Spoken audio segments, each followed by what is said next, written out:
Assalamualaikum warahmatullahi wabarakatuh dan selamat pagi. Dengan mengucapkan puji syukur kehadirat Allah Subhanahu wa taala, Tuhan yang Maha Kuasa, perkenalkan saya Kanti Lestari, mahasiswa PBG Daljab kategori 1 angkatan 3, bidang studi sejarah Indonesia dengan unit kerja di SMA Negeri 1 Toili. Akan melaksanakan praktik pembelajaran mandiri sebagai syarat ujian kinerja UKM PPG periode 1 tahun 2024. Terima kasih atas kepercayaan Direktur Jenderal GTK dan Direktur PPG, Rektor Universitas Negeri Manado, dan Koordinator PPG, dan Pengelola PPG Bidang Studi Sejarah, serta dosen dan guru pamong Universitas Negeri Manado yang telah membimbing saya sampai ke tahap ini. Selamat mengikuti kegiatan praktik pembelajaran ini. Terima kasih. Wassalamualaikum warahmatullahi wabarakatuh. Assalamualaikum warahmatullahi wabarakatuh dan selamat pagi. Waalaikumsalam warahmatullahi wabarakatuh. Bagaimana kabar adik-adik? Baik. Ya, oke. Sebelum kita mulai belajar, Ibu minta tolong kepada Rian untuk berdoa sebelum kita memulai belajar. Teman-teman, untuk yang beragama muslim akan saya muslim, yang beragama lain akan berdoa sesuai dengan masing-masing.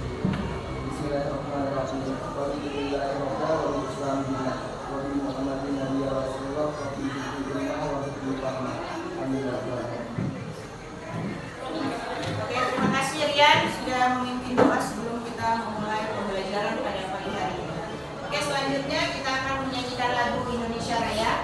Indonesia rayaku, tanah tumpah darahku, di sanalah aku berdiri dan mandu ibuku. Indonesia kebangsaanku, bangsa dan tanah airmu, marilah kita berseru, Indonesia bersatu.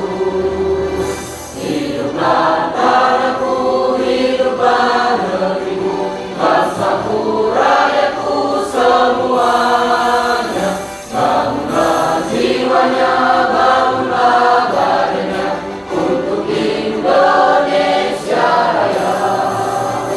Indonesia Raya, merdeka, merdeka, tanahku, negeriku yang ku cinta. Indonesia Raya, merdeka, merdeka, hiduplah Indonesia Raya. Sebelumnya Ibu mau absen dulu ya untuk mengecek kehadiran kalian. Abi, Dinda, Lois, Eva, Ferry. Nah, sebelumnya Ibu ingin cek dulu suaranya Ibu kedengaran sampai di belakang? Ya, jadi sebelum kita memulai membahas materi pada pagi hari ini, Ibu ingin mengingatkan lagi. Jadi sudah mendekati ujian penaikan kelas. Jadi untuk kelas 10A Ibu mohon belajar dengan sungguh-sungguh. Ya, jadi mempersiapkan untuk ujian penaikan kelas. Jadi sebelum Ibu memulai pembelajaran, Ibu ingin tanya dulu, kira-kira apa manfaat belajar sejarah? Ya, siapa yang bisa? Oke, Eva, silakan Eva. Ya, silakan. Jadi menurut saya manfaat dari belajar sejarah dengan materi kita pada hari ini tentang penyebaran Islam di Indonesia adalah kita bisa mengetahui bagaimana langkah-langkah Islam masuk ke Indonesia melalui beberapa teori dan beberapa cara. Pembelajaran yang akan kita bahas pada pagi hari ini. Jadi yang pertama yaitu melalui penayangan video, peserta didik mampu menganalisis teori masuknya Islam di Indonesia.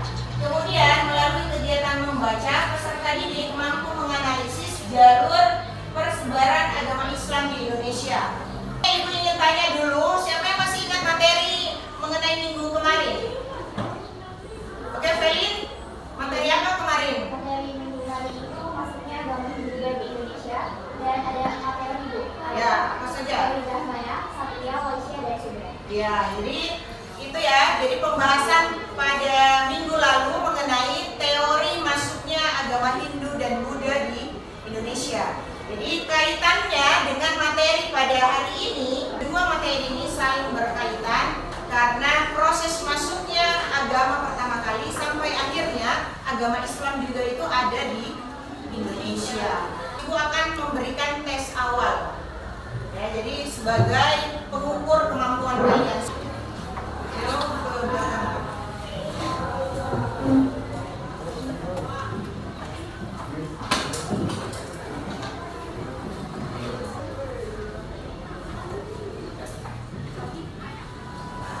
Ya, jangan lupa tulis nama dan kelas.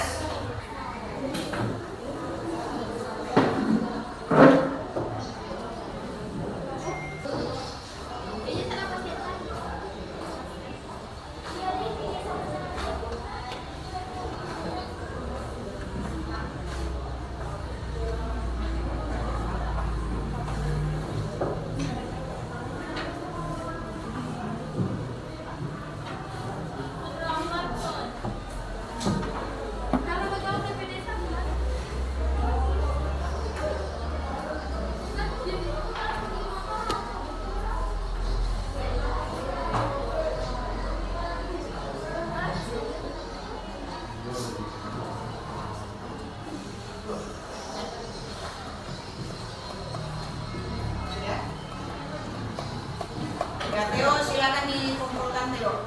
Teman pekerjaannya.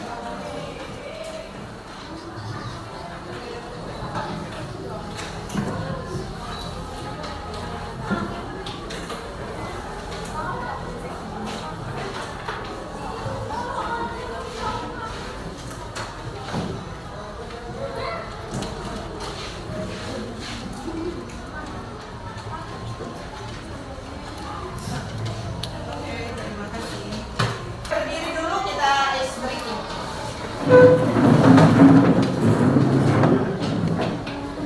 Jadi tepuk pagi 1 kali, tepuk siang 2 kali, tepuk malam. Oke, sudah siap? Tepuk pagi, tepuk siang, tepuk malam, tepuk siang, tepuk pagi, tepuk malam. Nah, Theo tidak konsentrasi. 1 kali lagi, tepuk siang, tepuk pagi, tepuk malam, tepuk pagi. Oke, silakan duduk. Perhatikan gambar di slide ini. Kira-kira ini gambar apa? Itu gambar masuknya Angkat bangsa. tangan, angkat tangan. Itu gambar bangsa asing yang masuk ke dalam Indonesia, Bu. Bangsa asing yang masuk Ke dalam Indonesia. ke dalam Indonesia. wilayah Indonesia karena di sini apa ini? Pesisir pantai.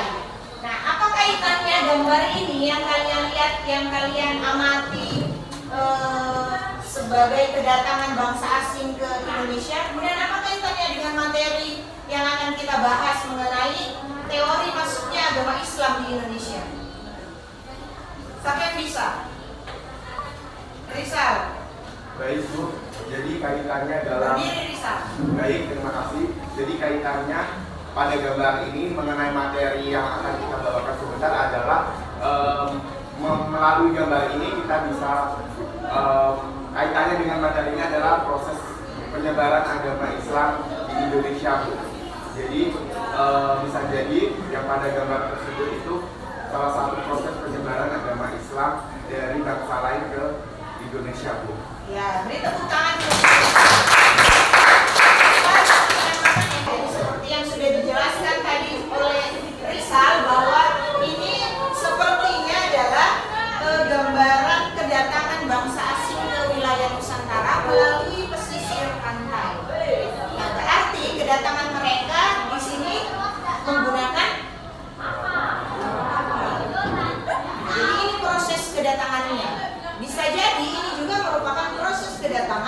bangsa-bangsa asing dalam menyebarkan agama Islam di Indonesia. Bisa teori yang pertama, jadi teori masuknya Islam ke Indonesia ada 4 yang akan kita bahas di sini. Yang pertama yaitu teori Gujarat atau teori India.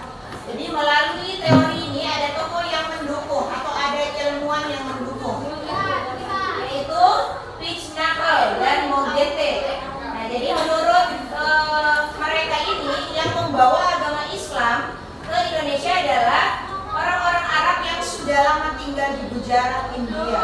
Jadi mereka ini yang kemudian melalui proses perdagangan, jadi ada hubungan dagang yang terjalin pada saat itu dengan orang-orang yang ada di Nusantara. Nah, sehingga mereka kemudian datang ke wilayah Indonesia. Berarti tujuan utama mereka pertama datang adalah untuk berdagang. Nah, jadi dari hubungan dagang itulah yang kemudian mereka manfaatkan juga untuk menyebarkan agama Islam di Indonesia. Ini diperkirakan pada abad ke-13. Menurut teori Persia, kedatangan Islam di Indonesia pada abad ke-7. Nah, berarti Persia dulu dibandingkan tadi dengan kedatangan Gujarat. Jadi pada abad ke-7 dibawa oleh kaum Syiah dari Persia. Nah, jadi yang mendukung dari teori ini, jadi atau yang dijadikan sebagai bukti bahwa teori Persia ini datang lebih dulu ke Indonesia menyebarkan agama Islam. Teori-teori pendukungnya adalah yang pertama adalah peringatan 10 Muharram atau Asyura atas meninggalnya Hasan dan Husain cucu Nabi Muhammad. Ini yang dijunjung tinggi oleh orang-orang Syiah atau orang Islam di Iran. Nah, ini peringatan ini yang diperingati juga di Nusantara. Nah, sehingga mereka menyatakan bahwa betul penyebaran agama Islam itu dilakukan oleh teori Persia atau dibawa oleh orang Persia tadi. Jadi dari peringatan itu yang sama tadi itu dijadikan sebagai bukti penyebaran agama Islam melalui teori Persia. Kemudian yang kedua di Sumatera Barat, peringatan tersebut disebut dengan upacara kabut. Jadi peringatan 10 Muharram ini kalau di Sumatera Barat disebut dengan tabut. Kalau di Pulau Jawa ditandai dengan pembuatan bubur. Jadi ada bubur suro namanya. Nah, itu yang dianggap sama dengan kedatangan Persia. Kemudian kesamaan ajaran Sufi. Kemudian penggunaan istilah Persia untuk mengeja huruf Arab. Jadi pengejaan huruf Arabnya sama dengan pengejaan dengan orang-orang Persia. Sehingga ini yang dijadikan mereka sebagai salah satu bukti bahwa penyebaran agama Islam melalui teori Persia. Selanjutnya adalah teori Mekah atau teori Arab. Jadi ini dikatakan bahwa berlangsung pada abad ke-7 teori ini. Berarti hampir sama dengan teori Persia. Kemudian yang membawa teori ini nanti silakan cari siapa yang membawa teori Mekah. Kemudian ini memiliki semangat untuk menyebarkan agama Islam ke seluruh belahan dunia, termasuk diantaranya yaitu ke Nusantara. Selanjutnya adalah teori Cina. Teori Cina dicetuskan oleh Slamet Mulyana dan Sumanto.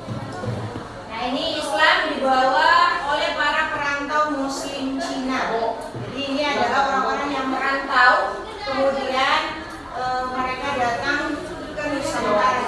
Di sini juga ada hubungan dagangnya ya. Jadi ada hubungan memang dengan Nusantaranya sendiri yang kemudian dimanfaatkan juga oleh orang-orang Cina dalam menyebarkan agama Islam.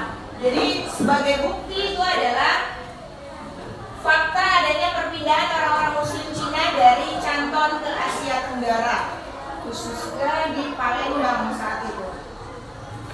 Kemudian adanya masjid tua berarsitektur Cina di Jawa.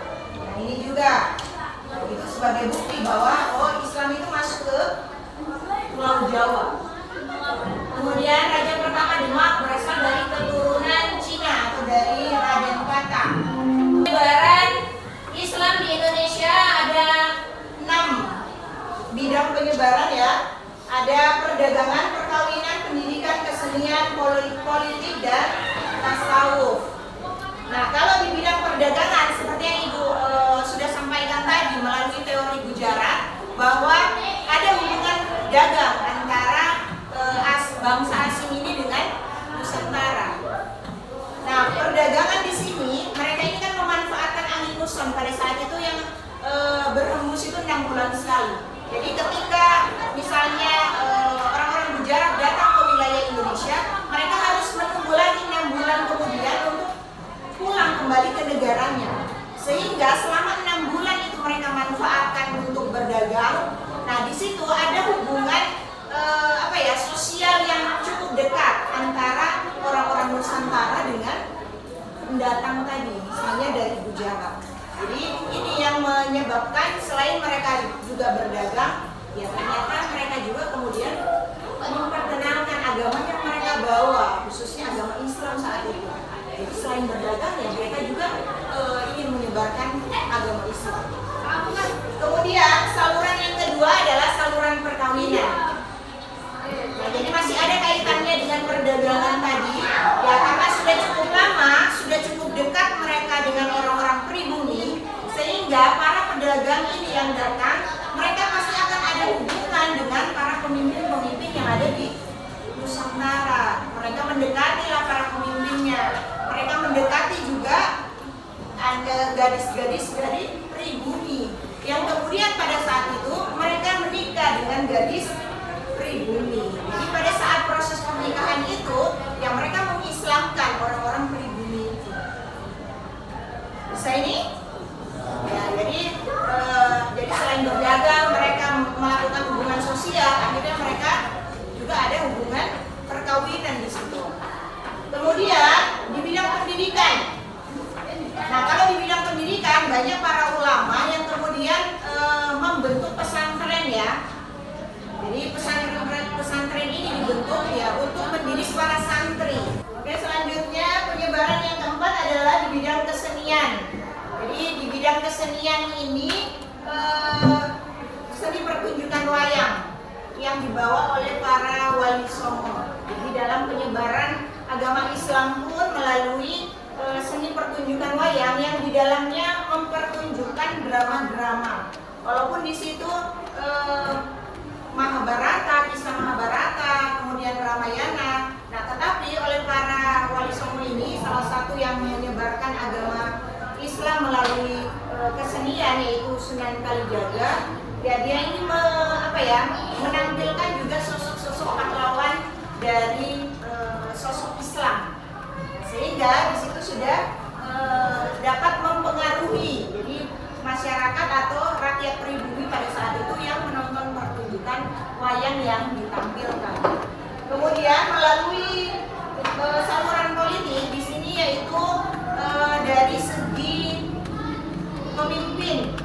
Jadi pada saat itu para pedagang yang datang ini ya banyak juga mempengaruhi para pemimpin atau raja yang ada di Nusantara. Jadi mereka mengislamkan dulu para raja ini, yang kemudian nantinya gampang raja ini untuk meminta rakyatnya juga untuk memeluk agama Islam, jadi sesuai dengan yang dipeluk oleh rajanya. Nah, kemudian ajaran tasawuf. Jadi tasawuf ini adalah cara dalam mendekatkan diri kepada Allah Subhanahu wa taala. Nah, tetapi di sini penyebarannya juga sesuai dengan alam pikiran masyarakat itu sendiri. Jadi tidak ada unsur paksaan di dalamnya. Oke, bisa ini? Untuk lebih jelasnya silakan habis ini perhatikan video yang akan ditampilkan. Pada video kali ini kita akan belajar tentang teori kedatangan Islam ke Nusantara. Sebelum kita membahas teori-teori tersebut, dapat kita ketahui bahwa Indonesia termasuk ke dalam salah satu wilayah yang letaknya cukup strategis. Wilayah Indonesia banyak dilalui oleh para pedagang yang berasal dari Timur Tengah, Hindia, Malaka, dan Cina. Sebagian besar para pedagang tersebut memeluk agama Islam. Pedagang Islam inilah yang berperan penting dalam proses masuknya agama dan kebudayaan Islam di Indonesia. Meskipun demikian, banyaknya perdebatan mengenai kedatangan Islam di Indonesia itu mencakup 3 masalah pokok. Yang pertama yaitu dari mana bagaimana sih tempat asal kedatangan Islam bisa masuk ke Indonesia? Lalu siapa yang membawa agama Islam untuk pertama kalinya?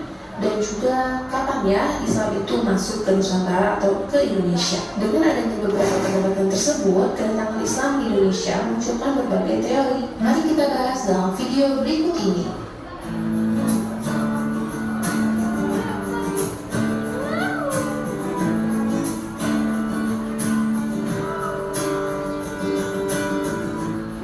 Teori yang pertama yaitu teori Gujarat.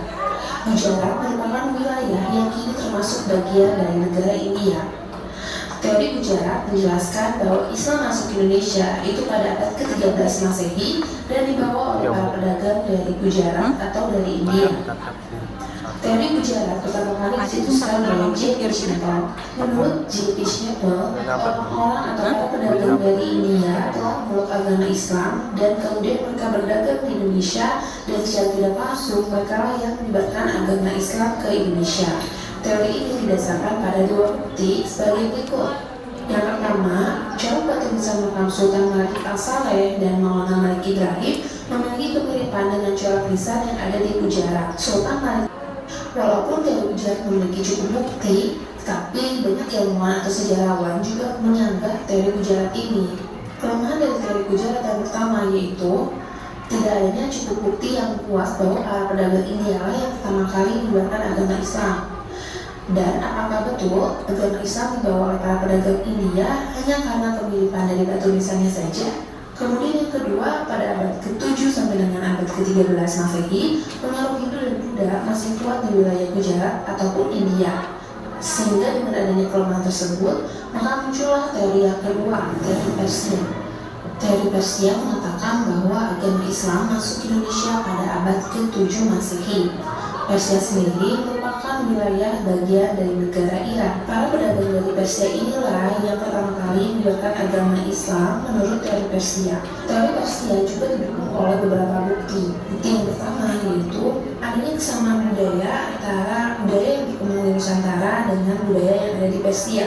Kebudayaan ini yaitu adanya kesamaan dalam memperingati 10 Muharram atau Asyura. Hal ini serupa dengan tradisi Tabut di Bengkulu dan tradisi Tablik di Sumatera Barat. Selain itu, adanya penyerapan dan penambahan kosakata bahasa Persia ke dalam bahasa Melayu.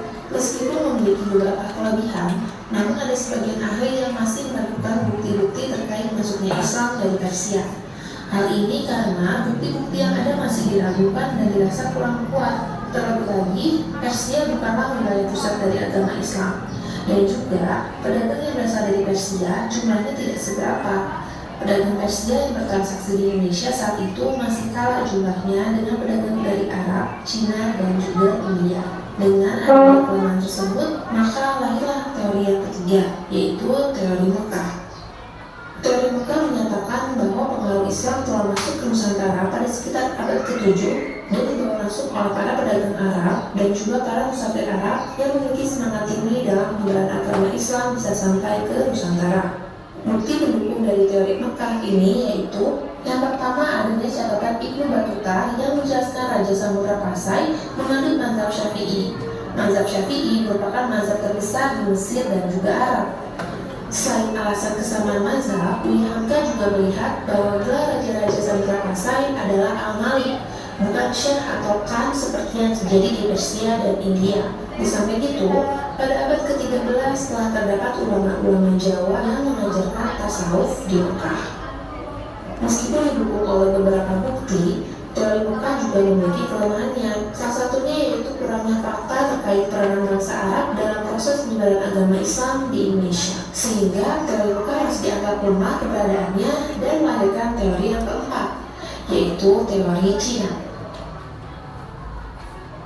Teori yang terakhir yaitu teori Cina, yang mengatakan bahwa agama Islam masuk ke Nusantara yaitu pada abad ke-7 dan dibawa oleh para saudagar Cina yang sejak dulu sudah dikenal sebagai pedagang di Indonesia. Para pedagang dari Cina ini sudah beragama Islam, kemudian menyebarkan agama Islam ke Nusantara. Masuknya agama Islam ke Indonesia juga dipercaya bertepatan dengan banyaknya migrasi orang Cina Muslim ke negara Asia Tenggara, terutama wilayah Nusantara yang pada umumnya kebanyakan memasuki di daerah Sumatera bagian selatan yang terjadi pada abad ke-9 Masehi atau tahun 879 Masehi.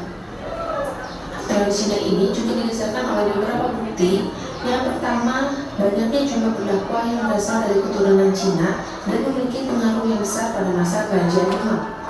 Kerajaan Demak sendiri merupakan kerajaan Islam pertama yang ada di Pulau Jawa, sehingga hal tersebut menjadi faktor besar dalam teori ini.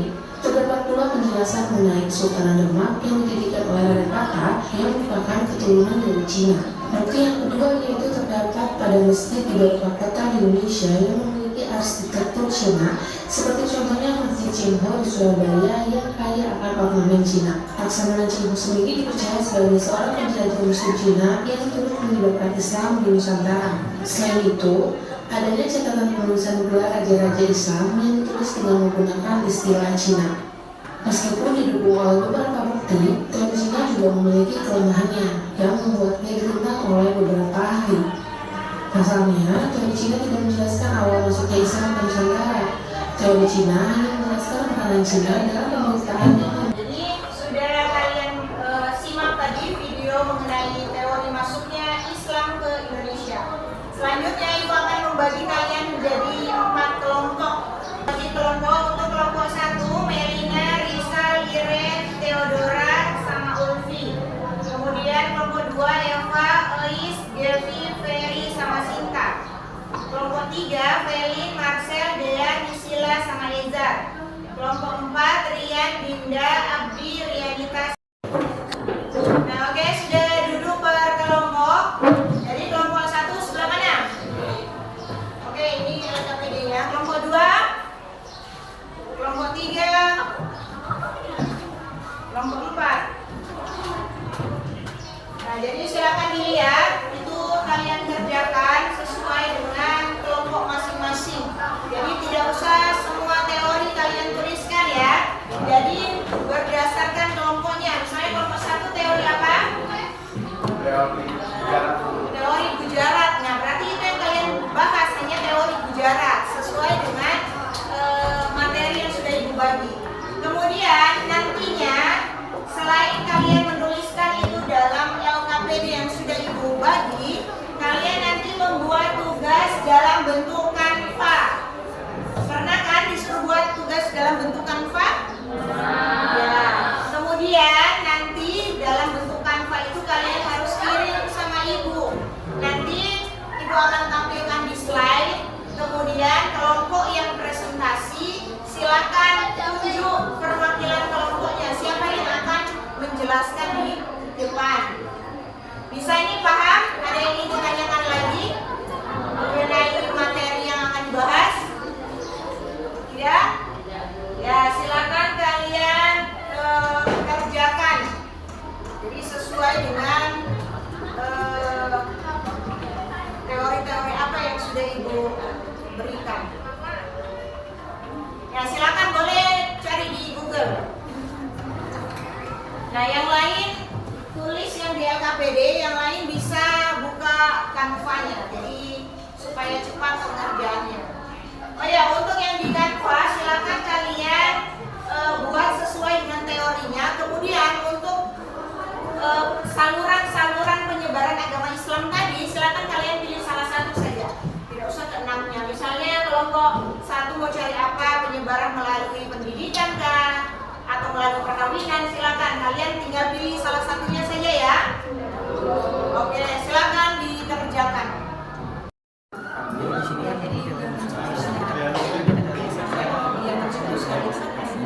Oke, sudah selesai semua pekerjaannya? Sudah dikirim juga di WA-nya Ibu? Ya, sudah ya. Oke, sekarang mulai kita presentasi, dimulai dari kelompok 1 dulu. Oke, untuk kelompok 1 silakan bersiap-siap ke depan kelas untuk mempresentasikan materi yang sudah Ibu berikan. Assalamualaikum warahmatullahi wabarakatuh. Waalaikumsalam warahmatullahi wabarakatuh. Dan selamat pagi.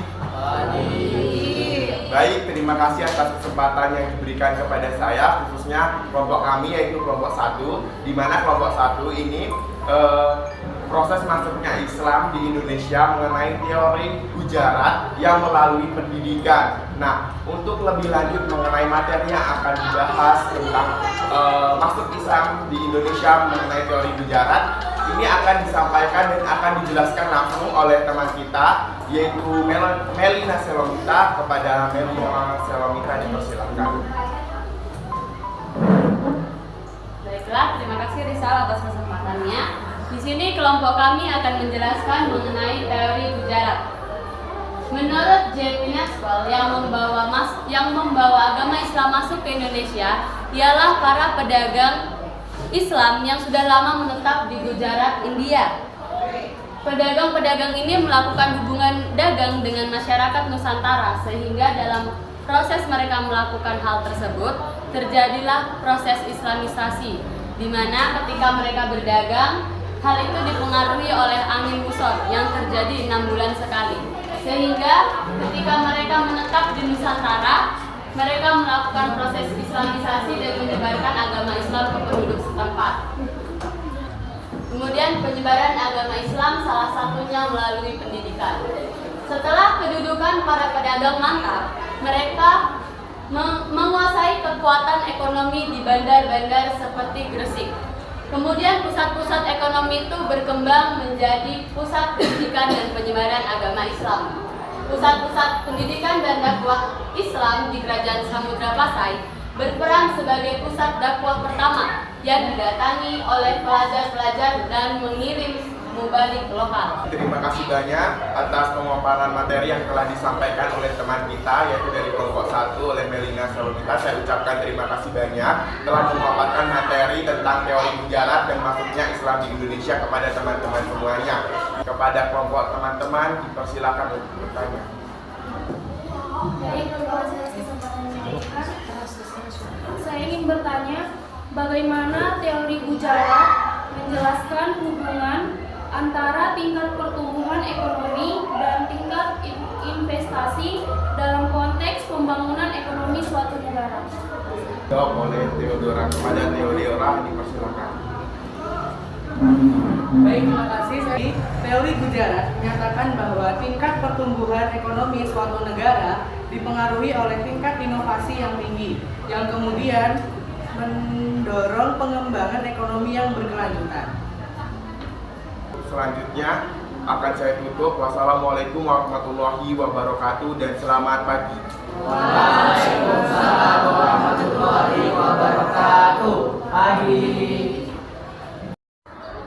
Assalamualaikum warahmatullahi wabarakatuh. Waalaikumsalam warahmatullahi wabarakatuh. Dan selamat pagi. Perkenalkan, nama saya Marcella. Saya sebagai moderator dari kelompok 2. Jadi kelompok kami akan mempresentasikan tentang penyebaran agama Islam melalui teori Mekah. Selanjutnya, pemaparan materi akan disampaikan oleh rekan saya Eva. Kepada Eva dipersilakan. Selanjutnya, menurut Buya Hamka, kedatangan awal orang Arab ke Indonesia juga dilandasi oleh dorongan untuk menyebarkan agama Islam. Kemudian, bukan sebaliknya untuk kepentingan ekonomi. Lalu, ia berpendapat bahwa sebagian besar rakyat Indonesia memeluk Islam bermazhab Syafi'i, sebagaimana yang banyak dianut oleh para penduduk Mesir. Buktinya, yaitu gelar-gelar yang dipakai oleh raja-raja yang ada di Samudra Pasai itu dengan gelar Al-Malik. Selanjutnya, penyebaran Islam melalui perkawinan. Melalui perkawinan, yaitu perkawinan antara pedagang Muslim mubarik dengan anak bangsawan Nusantara, berawal dari kecakapan ilmu pengetahuan dan pengobatan yang didapati dari tuntutan hadis Nabi Muhammad SAW. Ada di antara kaum Muslim yang berani memenuhi sayembara yang diadakan oleh raja pada saat itu. Janji raja yaitu bahwa barang siapa yang dapat mengobati putrinya, maka apabila perempuan akan dijadikan saudara dan apabila laki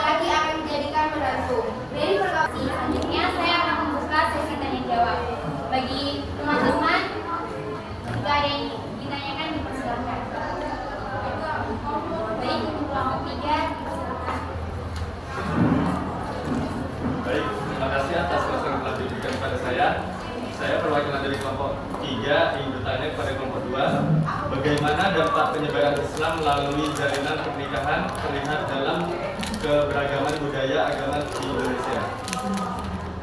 Baik, selanjutnya kami akan menjawab pertanyaan dari kelompok 3. Kepada rekan saya Gevi, dipersilahkan.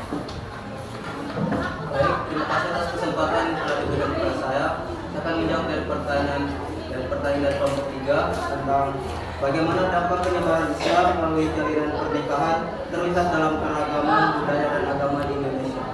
Jadi, penyebaran Islam melalui jalinan pernikahan telah memberikan kontribusi signifikan terhadap keragaman budaya dan agama di Indonesia. Proses tersebut membawa perubahan dalam pola kehidupan, kepercayaan, dan praktik keagamaan di masyarakat yang terlibat. Hal ini tercermin dalam kemajemukan budaya dan agama di Indonesia yang mencerminkan proses adaptasi dan integrasi antar budaya yang telah terjadi selama berabad-abad. Sekian dari saya kembalikan kepada moderator. Baik, itulah jawaban dari kami untuk kelompok 3. Apakah teman-teman dari kelompok 3 sudah mengerti? Saya sudah mengerti tentang jawaban yang diberikan oleh kelompok 2. Baik, itulah tadi presentasi dari kelompok kami. Terima kasih atas kesempatan yang telah diberikan kepada teman-teman. Saya sebagai moderator ingin mohon maaf jika ada kesalahan atau ketidakenakan di dalam perkataan saya.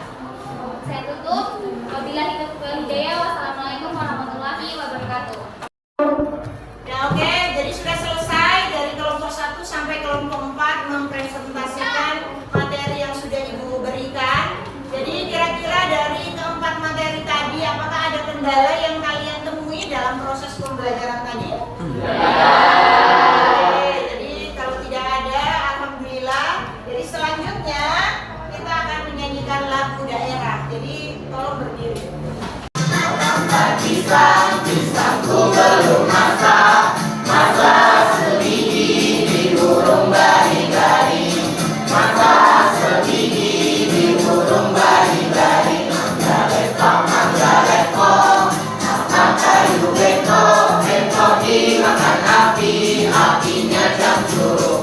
Kira-kira siapa yang bisa menyimpulkan dari pembahasan yang sudah kita bahas? Oke, Meli, silakan Meli. Kesimpulan yang dapat saya ambil dalam pembelajaran kali ini mengenai masuknya agama Islam di Indonesia, yaitu terdapat 4 teori mengenai masuknya agama Islam di Indonesia.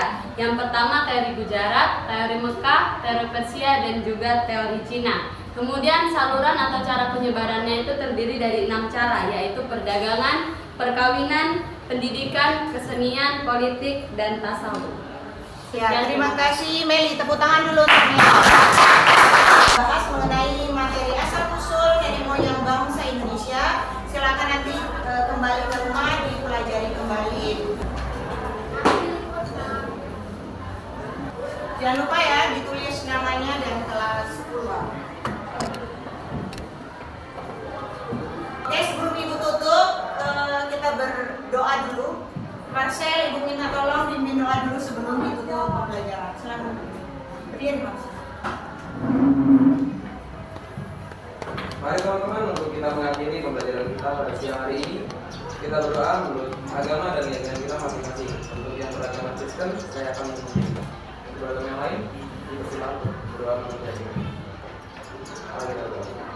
Bapak yang baik, terima kasih untuk kelancaran proses pembelajaran mengajar kami hari ini dan juga kekuatan darimu yang memampukan kami dari awal hingga saat ini. Oke, terima kasih Marcel. Ibu akhiri pembelajaran pada hari ini dengan wabillahi taufiq wal hidayah. Wassalamualaikum warahmatullahi wabarakatuh. Waalaikumsalam warahmatullahi wabarakatuh. Dan selamat pagi. Pagi.